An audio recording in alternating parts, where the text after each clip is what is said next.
नमस्कार। City times की इस विशेष प्रस्तुति में आप सबका स्वागत है। मैं हूं इकरामुल हक। सनोरा प्रखंड का फाजिलपुर सकरामा पंचायत, जहां सीधी लड़ाई मानी जाती है, ये दूसरा पंचायत है इस पूरे प्रखंड का जहां पर सीधी लड़ाई मानी जाती है। इस बार की जो प्रत्याशी हैं उनके प्रतिनिधि पति विजय मंडल जी हैं और जिनका कि सिंबल भी आ चुका है और 8 अक्टूबर को निर्धारित है इस पंचायत में चुनाव। ढोलक छाप है और उसी छाप को घर घर पहुंचाने के लिए आज भी मोटरसाइकिल रैली निकाली गई थी और लगातार जनसंपर्क चल रहा था। क्या कुछ है उद्देश्य इस चुनाव में विजय मंडल के आने का और किस तरह के पंचायतों को आदर्श पंचायत बनाने के पीछे इसकी मंशा है और क्या है डेवलपमेंट की रूपरेखा, तमाम बिंदु पर हम बातचीत। सबसे पहले तो स्वागत, पहली बार आप मेरे चैनल पर आप आए। चलिए, आपसे मेरा पहला सवाल ये है, इस बार के चुनाव में डेवलपमेंट का मुद्दा रहेगा या फिर किस तरह का मुद्दा रहेगा? देखिए, डेवलपमेंट का तो मुद्दा रहेगा ही, लेकिन जो भी विकास किया है वो गुणवत्तापूर्ण कार्य नहीं हुआ है। जनता में उसमें बहुत बड़ा नाराजगी है। जनता बदलाव चाह रही है, उसमें कहीं कोई दो मत नहीं है। पूरे बिहार में अभी जो चुनाव का परिणाम आ रहा है आप लोगों के सामने में है, कुछ छिपा हुआ नहीं है। चाहे धोरिया प्रखंड रहे, बगल में देख रहे हैं पड़ोसी प्रखंड रहे, या जगदीशपुर प्रखंड रहे, काफ़ी बदलाव हो रहा है, उसमें कहीं कोई दो मत नहीं। पूरे बिहार में 81% मुखिया जो वर्तमान का ये वो चुनाव हार रहे हैं, हाँ, अपना सीट खो चुका है। क्या लगता है फाजिलपुर सकरामा में भी बदलाव की लहर चल रही है? जनता सोच रही है बदलाव हम लोग करना है, अब बदलाव होगा ही, उसमें कहीं दो मत नहीं है। यदि आप जनता का आशीर्वाद पाते हैं तो किस तरह के आप कार्य करेंगे? चूंकि एक बार आप मुखिया रह चुके हैं, इस पंचायत का प्रतिनिधित्व कर चुके हैं, इस बार का क्या लक्ष्य होगा आपका? अगर जनता का आशीर्वाद रहा तो मैं सबसे पहले शिक्षा, स्वास्थ्य और सबको आवास देने का कार्य करूंगा, निस्वार्थ भाव से। उसमें कहीं को हेराफेरी नहीं होगा। अभी वर्तमान में जो कार्य हुआ, चाहे इंदिरा आवास हुआ, चाहे रोड नाला का कार्य हुआ, चाहे 7 निश्चय का कार्य जो हुआ है, उसमें बहुत तरह का अनियमितता हुआ है जो धरातल पर दिखाई पड़ रहा है। आप लोग भी रोड पर चलते होंगे, दिखाई पड़ रहा है, जनता भी बोल रही है, उसमें कहीं कोई दो मत नहीं है।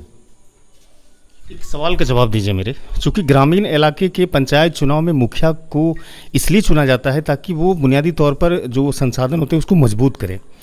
ये इलाका पूरा किसानी के लिए जाना जाता है, धान की फसल के लिए और तरह तरह की फसल के लिए जाना जाता है। किसान के क्षेत्र में कितना आगे बढ़ सका है 2016 से 2021 तक ये पंचायत? किसान को कोई सुविधा नहीं पहुंचा पाया है। मनरेगा से नहीं नाला बनाया है, कहीं नए बोरिंग कहीं करवाया है, वो जीरो है। किसान के विकास के लिए वो जीरो बटे जीरो कहिए उसको, कहीं कुछ नहीं हुआ, कहीं कुछ नहीं हुआ। एजुकेशन की क्या स्थिति है आपके पंचायत में? स्कूलों की क्या स्थिति है? स्कूल में भी कहीं कुछ कार्य नहीं किया है, नहीं कहीं बाउंड्री वाल किया है, नहीं कहीं मिट्टी भराया है, नहीं कहीं पीसीसी किया है, कहीं कुछ स्कूल के शिक्षा के विषय में कहीं कुछ नहीं किया है।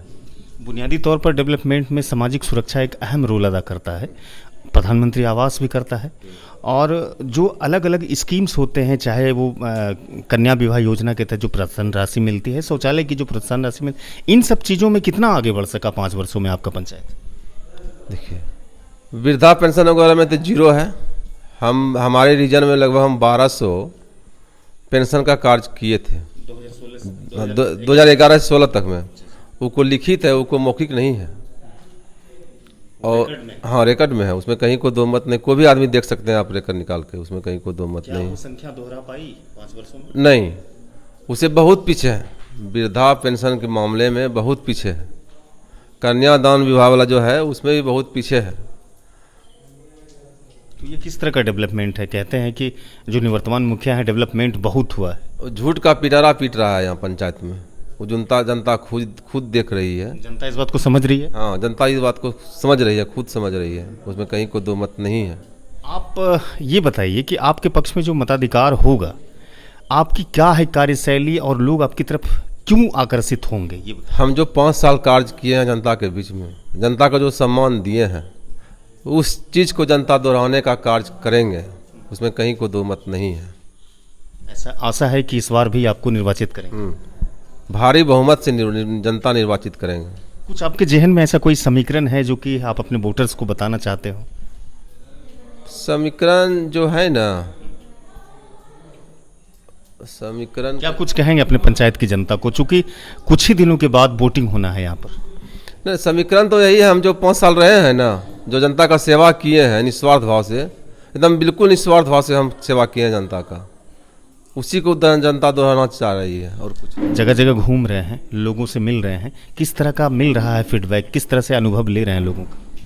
तो जनता तो खुद बता रही है। हमारा जो वोटर है साइलेंट वोटर है, हल्ला गुल्ला नहीं कर रहा है। वो 8 तारीख को शोभा देवी ढोलक छाप पर ही बटन दबाएंगे। हमारा वोटर एकदम बिल्कुल साइलेंट है। पंचायत घूमिएगा ना, लगेगा कहीं कुछ नहीं है, लेकिन ऐसा कहीं कुछ नहीं है।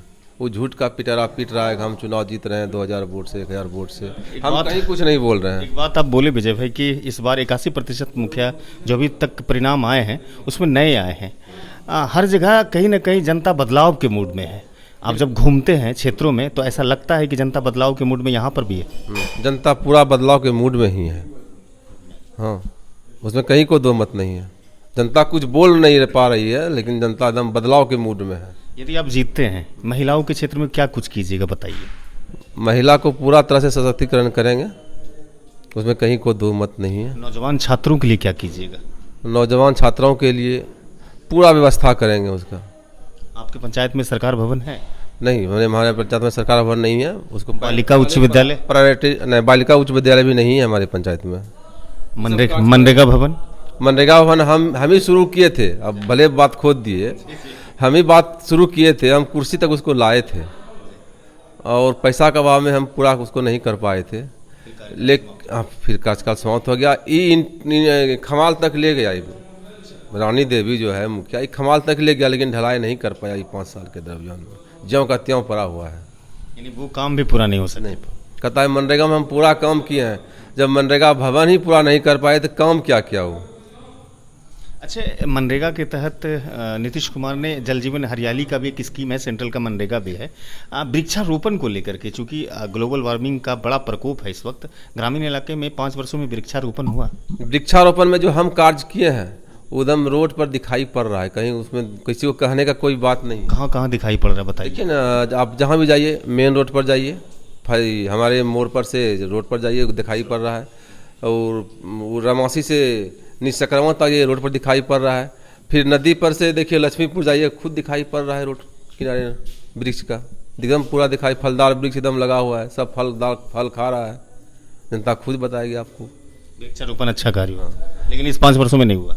इस 5 वर्षों में नहीं हुआ। व्यक्तिगत जमीन पर कुछ यूनिट हुआ है काम, सार्वजनिक जगह पर कुछ नहीं हुआ। 0/0 है व्यक्तिगत रूप से। हाँ, व्यक्तिगत यानी किसान के खेत में काम हुआ है। अच्छा, एक और चीज़ बताइए विजय भाई, चूँकि हम लोग सभी किसान हैं, मेरा पेशा पत्रकारिता है, आपका भी किसानी है, सियासत में भी हैं आप। अपने इलाके में पशुपालन के लिए बड़ा मतलब एरिया माना जाता है। पशुपालन को जल की व्यवस्था हो, जलाशय हो, तालाब हो, उस तरह की कोई व्यवस्था मनरेगा की तरफ से? उस तरह का व्यवस्था कहीं ढंग से नहीं हुआ है।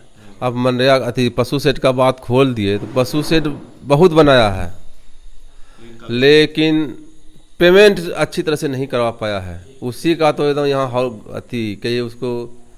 कितना पशु शेड मिला होगा 5 वर्षों में, एक अंदाज लेखा जो? 5 वर्ष में लगभग 100 के लमसम में बनवाया है पशु शेड। केवल 100? हाँ, केवल 100। लेकिन पेमेंट 50% भी नहीं करवा पाया है। नहीं, सारे किसानों का पैसा फंस गया। पैसा फंस गया। खेत बंधक धर करके सीमेंट वाले को दिया, छड़ी वाले को दिया पैसा, मजदूर को दिया है पैसा। तो हम नाम बता देंगे, आप उसे जाके संपर्क कीजिए। ये ऐसी स्थिति हो गई। ऐसी स्थिति हुई है। चलिए बातचीत को ख़त्म करते हैं। तो ये विजय मंडल थे, जिनका कि इस बार चुनाव में पूरी तरह से जनसंपर्क बढ़ रहा है और लगातार जनसंपर्क कर रहे हैं, वोटरों को अपनी तरफ रिझाने की कोशिश कर रहे हैं। लेकिन क्या कुछ होगा, इस जनसंपर्क का कितना प्रभाव पड़ेगा, ये 8 तारीख को ईवीएम में सभी प्रत्याशियों का, यानी दोनों प्रत्याशियों का भविष्य तय होगा। एक बात इन्होंने कही कि मेरा इस चुनाव में स्ट्रेटेजी यही है कि 2011 से लेकर 2016 में जो मैंने कार्य किए हैं और जो अधूरे रह गए हैं उसको अब पूरा करना है। क्या इस बार फाजिलपुर सकरामा के जो लगभग 8000 के करीब वोटर्स हैं, इसको अपना आशीर्वाद देते हैं, अपने मताधिकार का प्रयोग इसके पक्ष में करते हैं या नहीं, ये भविष्य तय करेगा। इस वीडियो को ख़त्म करते हैं, मिलते हैं ऐसे किसी दूसरे वीडियो में। हमारे चैनल को सब्सक्राइब कर लीजिए। हमारी बातचीत को अगर फेसबुक पर आप देख रहे हैं तो साझा कीजिए, टिप्पणी दीजिए। धन्यवाद।